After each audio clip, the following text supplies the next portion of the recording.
हेमंत पाटील साहेब देतो. एक एक आहे धन्यवाद सभापती आहेत, महोदय. परब साहेब आहेत, सचिन आहेर साहेब आहेत, अभिजित वंजारी आहेत. धन्यवाद सभापती महोदय. मी हा तुमचे द्या. मंत्री महोदय आपलं मनापासून कारण अभिनंदन करतो याच्यावरती की आपण विरोधकच हा बोलतात. कायदा या महाराष्ट्रामध्ये सत्ताधारीने बोलायचं नसतं. आणलेला आहे. हा कायदा काळानुरूप अतिशय आवश्यक असलेला असा हा कायदा आहे. सभापती महोदय, मी कुठलाही जातपात धर्म पंथ मानणारा माणूस नाही. माणसाला माणूस समजणारा मी एक माणूस आहे. आणि हा कायदा आल्यानंतर परब साहेब थोडस मला जरा भारत देशाच्या इतिहासाकडे जावंसं वाटतं. एकेकाळी हा जो हिंदुस्थान आजच्या इराण पासून तर कंबोडियापर्यंत पसरलेला हा भारत देश होता. आपण बघतो की कंबोडियामध्ये अँकर वोट सारखी जगातली सगळ्यात मोठी मंदिर आहेत. आणि गेल्या जवळपास 1200 वर्षापासून हजारो आक्रमण या देशावरती झाले. आणि ही आक्रमण झाल्यानंतर मोठ्या प्रमाणामध्ये धर्मांतर या देशामध्ये झालेले आहेत. आणि त्यासाठी हा कायदा अतिशय आवश्यक आहे. मी परमपूजनीय डॉक्टर बाबासाहेब आंबेडकर यांचं आभार मानतो की त्यांनी ज्यावेळेस त्यांना धर्मांतर करायचं होतं त्यावेळेस त्यांनी या हिंदुस्थानामध्ये जन्माला आलेले जे धर्म होते, म्हणजे बौद्ध धर्म असेल, भगवान बौद्ध जे आहेत ते आमच्या हिंदुस्थानात होऊन गेले, किंवा भगवान महावीर असतील हिंदुस्थानात होऊन गेले, तर त्याचा विचार केला. परंतु जे धर्म परदेशामध्ये, म्हणजे आजच्या आपण जे विचार करतो की दुसऱ्या देशामध्ये जन्माला आलेले आहेत, ख्रिश्चन धर्म असेल किंवा मुस्लिम धर्म असेल, हा डॉक्टर बाबासाहेब आंबेडकरांनी स्वीकारला नाही. याच हिंदुस्थानात जन्माला आलेल्या गौतम बुद्धाचा धर्म त्यांनी स्वीकारला. आणि त्यामुळे मोठ्या प्रमाणामध्ये धर्मांतर जरी झालेलं असलं तरी ते धर्मांतर देशासाठी आवश्यक असं हे धर्मांतर झालेलं आहे. आणि हा कायदा केल्यानंतर एक महत्वाची गोष्ट मला आपल्या समोर मांडायची आहे. मी ज्या नांदेड शहरामधनं येतो त्या नांदेड शहर आज एक शैक्षणिक हब झालेलं आहे. आणि महाराष्ट्रातल्या वेगवेगळ्या गावातली जवळपास 1.5 ते 2 लाख मुलं मुली तिथं शिकायला आलेले आहेत. शिंदे साहेब, या ज्या छोट्या छोट्या मुली आहेत 10वी 12वी साठी ट्युशनसाठी आलेल्या, त्यांच्या पाठीमाग कायम काही मुस्लिम समाजाचे टोळके त्या मुलींच्या पाठीमाग असतात. मागच्या 2 ते 3 वर्षामध्ये जवळपास 150 हिंदूंच्या मुली ह्या पळवण्यात आल्या, वेगवेगळ्या राज्यामध्ये नेण्यात आल्या. हैदराबादला नेतात, कधी कलकत्त्याला नेतात आणि तिथं मोठ्या प्रमाणामध्ये त्यांचं धर्मांतर करतात. परवाचीच घटना आहे, इथली मुंबई मधल्या माझ्या एका मित्राची 14 वर्षाची मुलगी इथून कलकत्त्याला पळून नेली. कलकत्त्यावरनं आम्ही 2 दिवसामध्ये तिला परत आणलं.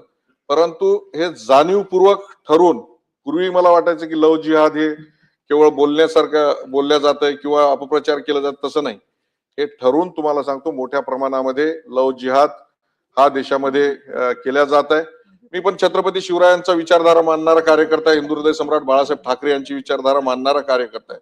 छत्रपतींची विचारधारा काय होती की कल्याणच्या सुभेदाराची सून आहे, तिला ती आणल्यानंतर तिला साडी चोळी, तिला सन्मानानं परत पाठवणारी ही विचारधारा आमची आहे.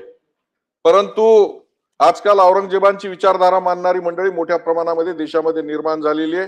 हजार 2-2 हजार जनानखाना बाळगणं, किंवा देवगिरीचा इतिहास बघितला तर त्यांची ती अल्लाउद्दीन खिलजीने त्यांची मुलगी परदेशामध्ये तिकडं आजच्या अफगाणिस्तानमध्ये पळून नेली.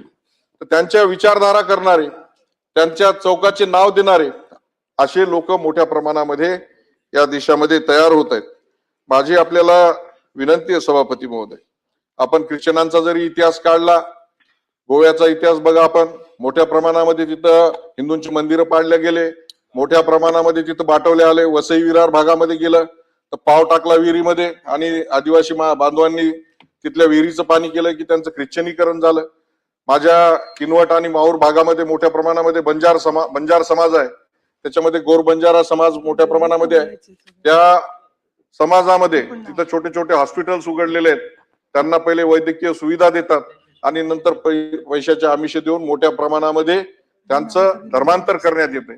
ते धर्मांतराचं प्रमाण मोठ्या प्रमाणामध्ये वाढलेलं आहे. माझी सभापती महोदय आपल्याला विनंती आहे की या धर्मांतरणाचा जसा कायदा आणलेला आहे त्या पद्धतीनंच आपण लोकसंख्या नियंत्रणाचा कायदा आणणं अतिशय आवश्यक आहे. आज 150 कोटीचा देश झालेला आहे आणि हे होत असताना कुठल्याच प्रकारच्या सुविधा आपल्याला पुरेशा होत नाहीत. आपल्याला रस्त्यावरती नीट चालता येत नाही. आज आपण जर आयात निर्यात बघितली तर या देशामध्ये गहू आणि तांदूळ जर सोडलं तर तेलापासून पेट्रोलियम पदार्थापासून सगळ्या गोष्टी ह्या मोठ्या प्रमाणामध्ये आयात कराव्या लागतात. आणि हे सगळं जे कारण आहे याला लोकसंख्या आहे. तर ठराविक एक समाज किती मुलं व्हावेत त्याला काही धरबंध नाही. एकेका घरामध्ये 7-7, 8-8 मुलं पैदा करतात आणि या माध्यमातून मतदानावर कसा परिणाम करता येईल अशा पद्धतीचं वेगळ्या पद्धतीचं राजकारण चालू झालेलं आहे आणि कुठल्याही प्रकारचं त्यांच्यावरती धरबंध नाही. म्हणून माझी सभापती महोदय विनंती आहे की एक कुटुंब एक मूल अशा पद्धतीचा कायदा होणं आवश्यक आहे. नाहीतर यापुढं राजकारण करत असताना तुम्हाला सांगतो की एक वेगळ्या पद्धतीनं मोठ्या लोकसंख्येच्या प्रमाणामध्ये पाहिजे तसे कायदे करून घ्यायचे आणि त्यांचा अनुनय करण्यासाठी राजकारण करायचं.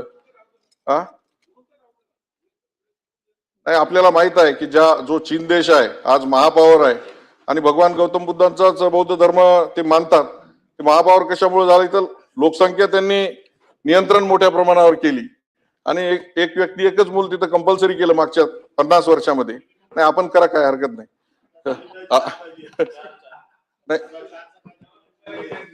त्यांना मुभा दिली, घरी आणि बाहेर दोन्हीकडे मुभा आहे त्यांना.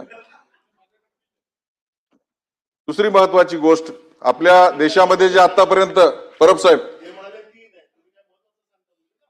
नाही, त्यांना परवानगी आहे सगळीकडेच. सगळ्यात महत्वाची गोष्ट की ज्या वेळेस औरंगजेब इथं राज्य करत होते त्यावेळेस त्यांनी जिजिया कर लादला होता. आपल्याला माहित आहे, आपण शेतकऱ्यांचे पोर आहेत. जे काही तुमचं 1 क्विंटल धान्य जर निर्माण झालं तर त्याच्यातलं 75% धान्य औरंगजेबाला द्यावं लागायचं. या माध्यमातून अनेक हजारो लोकांनी की बाबा या अशा पद्धतीचं माझं उत्पन्न माझ्या घरात राहिलं पाहिजे आणि हे होऊ नये म्हणून हजारो लोकांनी धर्मांतरण मोठ्या प्रमाणामध्ये शेतकऱ्यांनी त्या पद्धतीने केलेलं आहे. अनेक मुस्लिम बांधव आमच्या या देशामध्ये हे काय सगळे माणसं काय इराण, इराक किंवा अफगाणिस्तान मधून आलेले नाहीत. हे आमच्यातलेच कन्वर्ट झालेले तुम्हाला सांगतो हे सगळे बांधव आहेत, मुस्लिम बांधव. अरा अंतुले साहेब सुद्धा सांगायचे की आमच्या पंजोबाचं आडनाव कदम होत. हे मी स्वतः कानाने ऐकलेलं आहे. असे अनेक हजारो लोक जे धर्मांतरण झालेले लोक आज आपल्यामध्ये, त्या अनेक लोकांची इच्छा जी आहे, जे त्यांचा मूळ धर्म आहे त्या मूळ धर्मामध्ये येण्याची अनेक लोकांची इच्छा आहे. त्या आंतरजातीय विवाहाच्या संदर्भामध्ये मोठे परिणाम या धर्मांतरातून होत आहेत. ज्या कुटुंबाची मुलगी पळून गेली त्या कुटुंबाला मोठ्या प्रमाणामध्ये समाजामध्ये वाळी टाकल्या जातं. त्या घरातल्या मुला मुलींच्या लग्नासाठी इतर समाजातले कोणतेही सोयरे दायरे तयार होत नाहीत आणि यातून मोठ्या प्रमाणामध्ये एक सामाजिक एक वेगळ्या प्रकारची परिस्थिती तिथं निर्माण होत आहे. म्हणून आपण जो काही कायदा केलेला आहे आणि 18 वर्षाच्या खालील मुलांसाठी हा जो कायदा केलेला आहे हा अतिशय महत्वाचा असा कायदा आहे आणि या माध्यमातून निश्चित जे काही धर्मांतरण होत आहे ते धर्मांतरण रोखण्यासाठी मदत होणार आहे. आपण शशिकांत शिंदे साहेब महत्वाचा विषय मांडलेला आहे. जादूटोरा, वशीकरण आणि संमोहन हे सुद्धा याच्यामध्ये अंतर्भूत असणं आवश्यक आहे. कारण परवा जी आमची मुलगी पळून गेली तिच्या तोंडावरती असा धूर सोडण्यात आला आणि त्याच्यानंतर तिने सांगितलं पोलीस स्टेशन मध्ये की मला काय झालं मला हे कळालेलं नाही. त्याच्यामुळं हे जादूटोना, वशीकरण आणि जादूटोना, संमोहन, वशीकरण हे सुद्धा या कायद्यामध्ये असणं आवश्यक आहे. त्याचबरोबर हे धर्मांतरण करण्यासाठी परिस्थिती निर्माण करणं. कारण आजूबाजूला काही मित्रमैत्रिणी असतात, त्या मैत्रिणी त्या मुलींना ही परिस्थिती निर्माण करण्यासाठी मदत करतात. तेव्हा परिस्थिती निर्माण करणाऱ्यांवर सुद्धा अशा पद्धतीची जर कारवाई झाली तर निश्चित धर्मांतरण करण्यासाठी अशा पद्धतीची धर्मांतरण करण्यासाठी जबरदस्ती करणार नाहीत. धन्यवाद सभापती महोदय. अनिल